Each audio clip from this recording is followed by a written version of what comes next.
Well, they don't have the permit yet, but it promises to be a gay old time. I'm Scott Ott, and this is Bill Whittle now. And Bill, there are some guys in Boston who are planning a straight pride parade. This is scheduled for sometime in August. They haven't yet received their permit from the city, and they're ready to sue if they need to get it. And I want to get the name of the group here is Super Happy Fun America, who are sponsoring the Straight Pride Parade.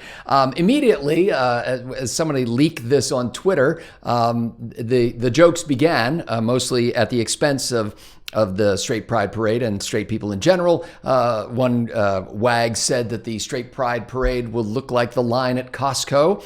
And perhaps the best one was, there can't be a Straight Pride Parade because parades are inherently gay. Anyway, realizing that this could all just be a setup and that they don't intend to really have a parade, what do you think of the idea of a straight pride parade, given the fact that in dozens, perhaps hundreds of cities across the country, they now have gay pride parades? Well, I'll give you my honest answer. Most all of the time, I find things like this to be just a little... when they're taken seriously, I don't know. I find them to be a little bit victim-y,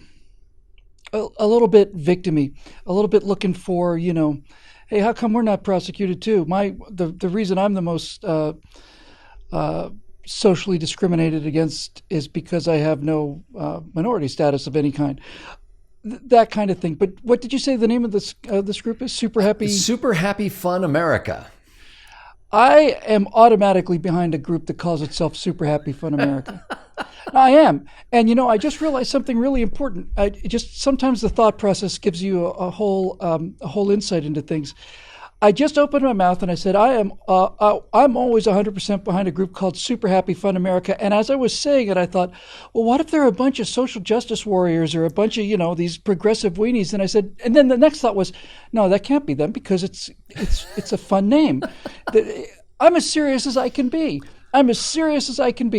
It's a lighthearted, fun name, and it's a kind of a campy name, and it puts everything into context. If this were the victimized white males of America, I'd have an entirely different reaction to this than I would knowing that it's the Super Happy Fun Parade. Super Happy Fun America Parade? Super Happy Fun America is the name of the group sponsoring the Straight Love Pride it. Parade.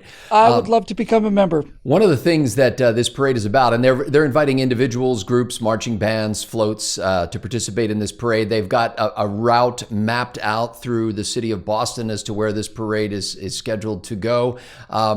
And one of the things they're saying is they'd like to celebrate the accomplishments of straight Americans to the advancement of this country. Yeah. Why not? I see.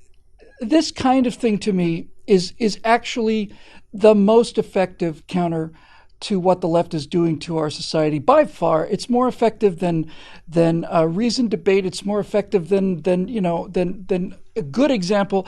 It's just the only thing that really genuinely works against these morally preening, keepers of the national virtue. And that is, you've got to make fun of them, and you've got to make fun of them all the time. And it may sound like a silly thing, but if you were to have like straight white male month, where you talked about the many achievements of straight white males, there's not enough programming for that. It puts into perspective how, this is my opinion, obviously, but it puts into perspective how demeaning things like women's history or Black history or I have always felt personally that the achievements of the human race belong to the human race, that they were achieved by individuals, and to the degree that I take pride in American inventions that I had nothing to do with, such as the moon landing or events such as the moon landing, to the degree I take pride in them because I've come to identify with this philosophy. I consider myself to be represented by the flag that got planted on the moon. And I didn't have anything to do with that, at least not that I'm aware of. I'm sure behind the scenes I was critically important in some way that I haven't figured out yet. But my point is that that identity wasn't done by me. It had nothing to do with me. I'm not celebrating. I don't look at the moon landing and say, look what straight white Christian males did. I look at the moon landing and I say, look what America did. I've always felt that way. And America belongs to anybody who wants to be a part of it. So I have a bit of a problem with this. I have a bit of a problem with the Google doodles too, because what I find is that you'll see some picture of some woman with a flask, a chemistry, flask or something. You'll roll the mouse over it, and it's like, here's the 106th birthday of someone in Ecuador who had a chemistry lab, and it's just, I don't know. It just seems like such a reach for me. There's no question that people have been excluded from American society to one degree or another, often not legally, but often through the same kind of intimidation and just personal peer pressure that kept people out, is the same thing that they're using today. And it's pointlessly naive to pretend that's not the case. But what we do see, I think, as we look into our history, we see case after case of individuals who've been given the freedom to stand up and do great things. And I've always considered those to be American achievements. I'm as proud of Booker T. Washington as I am of Neil Armstrong. I didn't get to know any of those guys. I don't think I had much influence on either one of them. But they're both American heroes to me. I consider myself an American, and so I kind of claim them. Now, Bill, given the atmosphere of the Me Too movement and the Time's Up movement and just this kind of zeitgeist about the oppressive nature of men, the toxic masculinity meme, and all of that that's going on, isn't a straight pride parade in a way inherently offensive and abusive toward people who are not straight, given that the straight people represent the vast majority, as far as we know, of people in the public? And shouldn't the city of Boston take a careful look at this application for a permit on that basis alone? Well, since the first part of your premise is correct, I suppose the second part is too. There's no question that it's provocative, but it's certainly not hateful or offensive. It's not an anti-gay parade. There's an enormous difference, by the way, Scott. There's an enormous difference between mocking this kind of victimology cult by saying, okay, well, we're gonna have a straight white male parade, and we're gonna sponsored by Super Happy Fun America. That is an entirely different thing than people coming out marching against gays or blacks or whatever the case may be. Although one has to constantly restate that people have a right to express whatever opinions they want to, that opinion that belongs to somebody is that person's opinion, and this is a country where that opinion is able to be expressed. But to say that it's something like this that is ironic and mocking and campy is anti-gay is to accomplish what I think the organizers of this parade wanted to accomplish. I think they wanted to provoke the left and do it in such a way where it shows just how unfun their America is. And so I think the thing is really brilliant. I really do. I don't know much about the details, but I think it's actually brilliant. And as far as whether or not Boston should take a look at this, the city of Boston has no business deciding what the politics of any group petitioning to assemble peaceably are.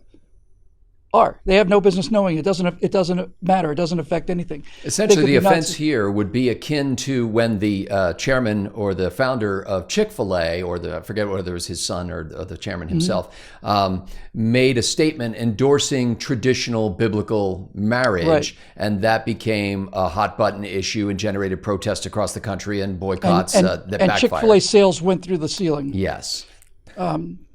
Truman or Truett, Cathy. That's it. Thank you, Truett, Cathy. Yeah, that's a perfect example of the kind of tyranny that we live in, and this is also a perfect example of the best way to deal with that tyranny. Truett, Cathy, and Chick. He didn't say my company. He said I think traditional marriage is something important. And needless to say, that must be destroyed. I know somebody who was fired for saying that she thought, as a teacher, saying that she thought that Western civilization provided tremendous opportunities for everybody to become a part of it, and that it was manifestly responsible for virtually all of our great gifts. Fired. So this is pushback, and it's the kind of pushback that matters and the kind of pushback that works. And I got to tell you, I think the evidence of this is in the nature of the two tweets that you listed in response to the parade. If this had been a "Get the Fags Out of Boston" parade, you would have seen, and rightfully so, you would have seen some real frothing hostility about that. Same way you would feel if you saw a parade that said "Get the conservatives out of Boston." Well, there was some frothing hostility. Speaking of froth, those people, that's all they know how to do. Smash Mouth tweeted out "Straight Pride Parade?" ? F off! ! From here to eternity. And now Smash Mouth has demonstrated its virtue, and no doubt by issuing that tweet will cause some people to think back and try to remember what the hell that hit was that Smash Mouth had so many years ago.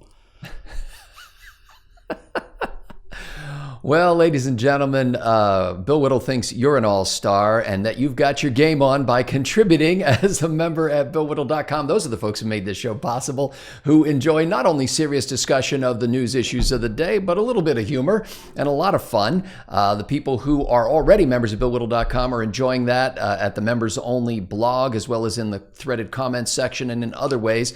Can I say something directly to may. members and potential members? I'd just like to say one thing. Only shooting stars break the mold, ladies and gentlemen. and I would advise you to take, I'm sure that's from one of the founders, certainly. Founders of this parade, maybe. Yeah, maybe. So we thank you for watching this show. We thank you for sharing it with other people. We thank you for the way you're helping our audience to grow on YouTube, as well as at BillWhittle.com. If for some reason you have yet to avail yourselves of the benefits of the aforementioned, go to BillWhittle.com and click that Become a Member link. For Bill Whittle, I'm Scott Ott. Thanks to the members for making this happen.